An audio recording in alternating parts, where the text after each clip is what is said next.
Yo tout le monde, c'est Prime Gaming. Désolé, en fait si vous voulez, je voulais mettre pause à une vidéo. Petit problème, ça a fait comme si ça l'avait enregistré. Voilà.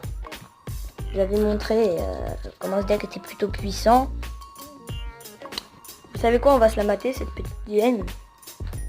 Je vais vous montrer comment ce deck est plutôt puissant. Vous voyez, un deck golem, hein. Là, vous voyez, un deck cimetière, un deck mortier. Bon, mortier, voilà, ils n'ont pas de respect. On va se mater cette game là pour voir comment elle était quand même plutôt chaude, mais où j'ai réussi à gérer contre un golem. Désolé pour les petits bruits arrière.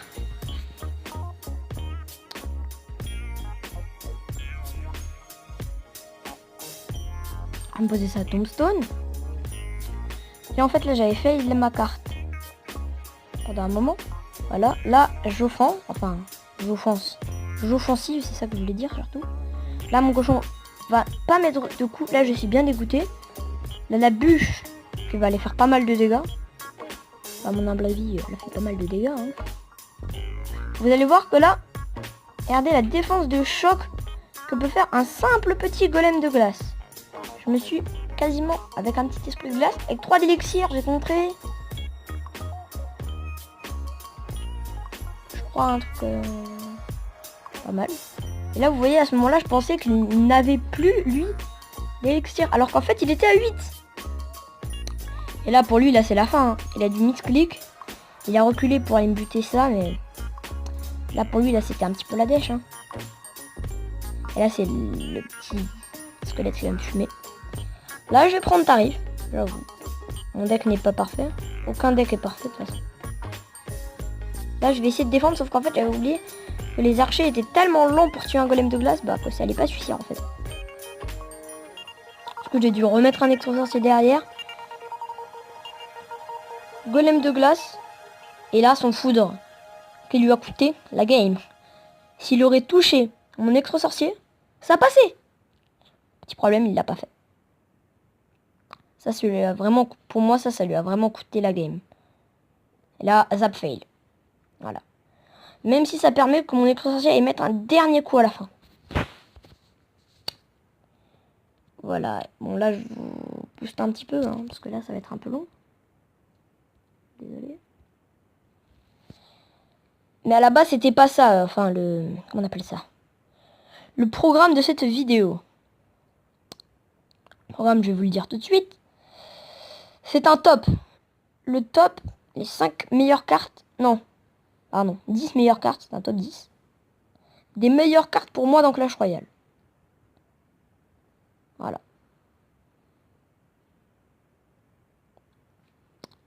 Top 10 pour moi des meilleures cartes dans Clash Royale. Donc attendez, là on va se mettre le combat en x4. Faut pas que la vidéo dure trop longtemps, voilà. Je défends et je finis à la bûche et c'est fini. Bon, vous avez quand même vu qu'il peut faire des dégâts ce deck. On va commencer par le premier. La première carte que je trouve très très puissante. Et que je trouve très très bien. Attendez, elle est où? Mince! C'est une épique. C'est épique. C'est le golem. En fait non, je l'ai le même niveau que là. Vous voulez voir, hein? Vous voyez? Lent mais robuste. Il attaque uniquement les bâtiments. Lorsqu'il est détruit, il explose, se divise en 2 golemites et inflige des dégâts de zone. Je vais vous dire pourquoi il est très très bien. Parce que c'est un tank. Il a beaucoup de points de vie, 4256, hein. Quand même. Il fait beaucoup de dégâts.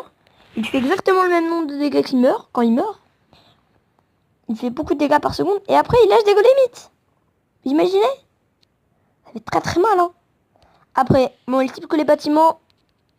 Voilà, ça peut avoir un avantage. Après, le temps de déploiement, il est de 3 secondes. Il attaque à la mêlée. Voilà. Pour moi, ça c'est vraiment une des meilleures cartes du jeu. Le golem. Une autre de mes meilleures cartes, franchement, c'est le petit sorcier de glace.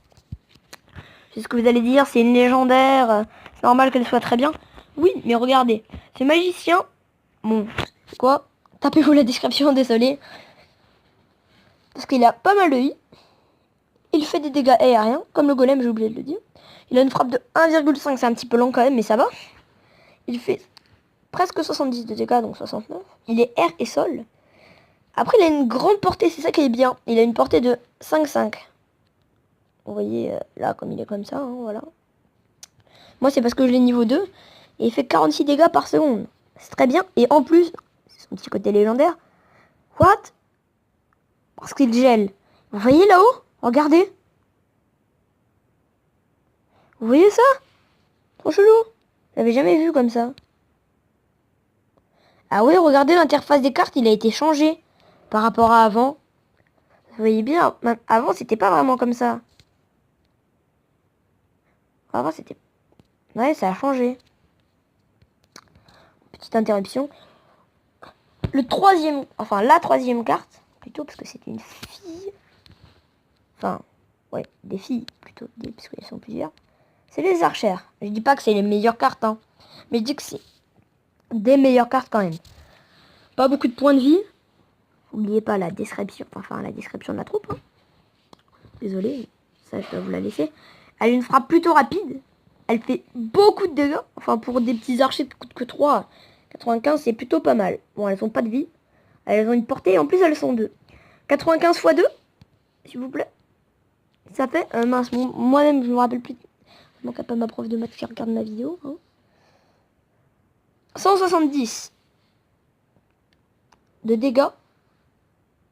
Les secondes quasiment. Une seconde 2. Après, une autre des cartes qui est très très bien. Donc, numéro 4. Barbare d'élite. Voilà. Tout le monde les connaît, ces petits barbares d'élite. Hein. Moi personnellement, je les ai niveau 11. Pourquoi je l'ai pas mis en top 1? Parce que pour moi, même si je la joue, hein, c'est une carte un petit peu kikou.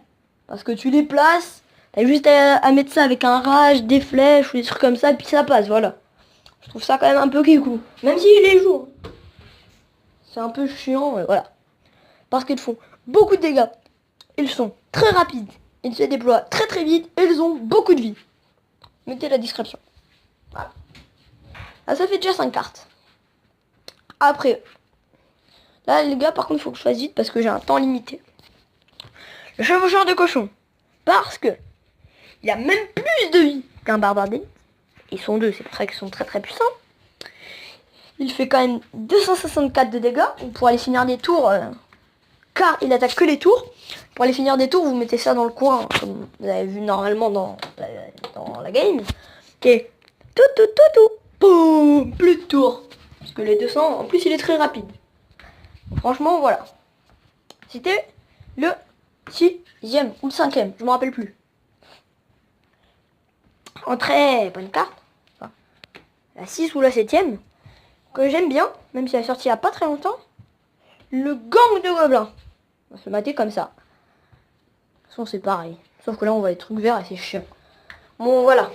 Attendez, il faut que je tienne appuyé. Voilà. Bon, on s'en fout.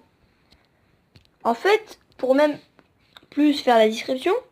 Désolé si j'ai ragé. Bon, voilà.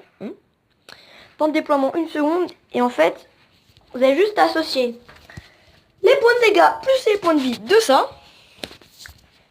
De celui-là, voilà. Ils sont 3, pareil. Et les points de vie et les points de dégâts de ça. Je les aime bien parce qu'ils sont plutôt polyvalents pour contrer des barbares d'élite. Et en attaque, si tu mets ça avec le mec défend pas, sa tour elle va pas mal tomber. 7 ou 8e carte. Enfin 8 même. Bon, je sais plus où on en est dans le compte. C'est une carte épique qui peut te sauver la vie. Je sais que c'est pas tout le monde l'aime, mais la tornade. 58 de dégâts par seconde. C'est-à-dire qu'en rapidement, elle te fait 100 dégâts. Donc les archers, ils partent en cacahuète vite fait. Mais elle dure que 3 secondes. Du coup, en fait, non, les archers, ils partent pas en cacahuète. Mais elle peut vous sauver la vie. Parce que imaginez que, comme je vous l'ai dit tout à l'heure, un mec met un cochon. Que votre tour va être fini à 2 secondes de la fin. Et qu'il y a un... Imaginez qu'il joue contre Angoulême. Angoulême. Qu'il le mette et qu'il arrive. Vous n'avez pas de TDE. Et là, le seul truc qui reste dans votre main que vous pouvez jouer, parce que par exemple, vous avez, je sais pas, bon, une bûche, un zap, un rage, on va dire n'importe quoi, des archers, vous n'arriverez pas à contrer ça avec ce que vous avez dans la main.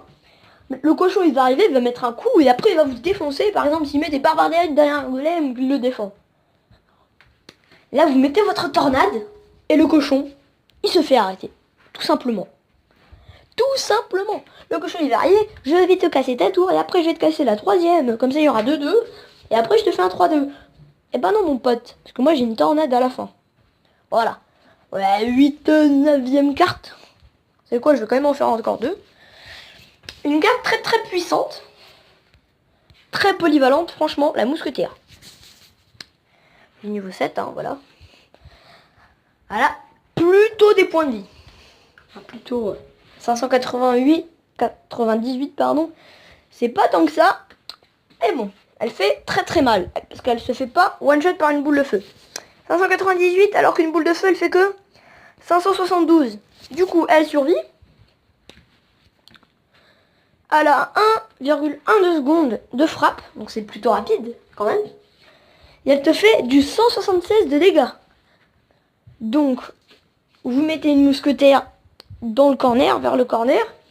Bon moi j'en ai fini beaucoup comme ça. Hein. Je mettais une mousquetaire dans le corner. Et boum, je les finissais comme ça. Et hop, c'était la fin. Voilà.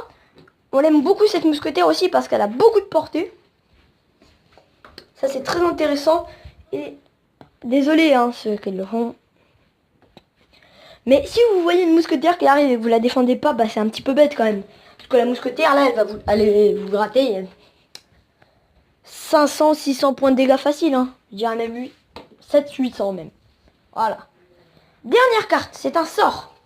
Essayez de deviner, mettez sur pause, essayez de deviner. Et c'est le foudre, qui est un des sorts de la méta. Enfin, c'était un des sorts de la méta. Mais il est quand même toujours pas mal à jouer. Parce que, messieurs et mesdames, il peut toucher 3 personnes. Il fait 864 dégâts aux troupes. Donc, ce qui est plutôt pas mal. 346 de dégâts au tour. Donc si vous les finissez, hein, je vous dis dire, mais bon, ça peut être pas mal. C'est pas une roquette, mais bon. Elle fait un petit sort de zap en gros. Parce que pendant 0,5 secondes, il va être arrêté. Et il a un rayon de 3,5 qui est plutôt, franchement, pas mal. Voilà. Là, on a 10 11e, je crois.